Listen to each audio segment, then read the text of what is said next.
And we are getting into the biggest story, not just for the day, but one that we've been focusing on for the whole week. The Trump tariff and threats. Those Donald has delivered another big blow to Bharat.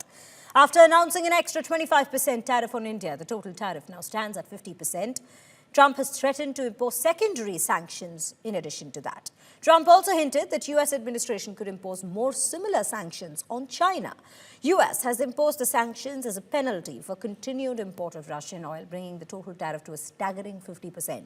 Penalty tariff will take effect in 21 days. However, India has hit back sharply, saying that U.S. targeting of India over Russian oil imports is unfair, unjustified and unreasonable. Not just that, it has also made it clear that it will take all necessary steps to protect its national interests.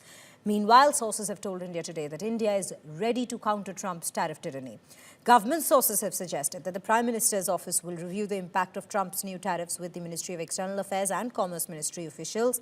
And the government sources have also clarified energy reports, including Russian oil, remain unaffected and that the tariffs are not being seen as a strategic threat. This is where we stand. Let's take a look as to what Donald Trump had to say on the matter. India penalties.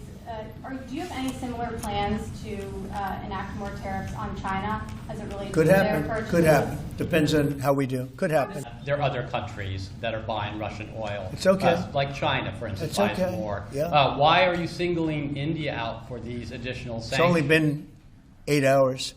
So let's see what happens over the next. Sanctions you're going to see a lot more. So this is a taste of You're going to see a lot more. You're going to see so much secondary sanctions. You know, China has not stood out there and refused to let President Trump take credit for his role in the ceasefire.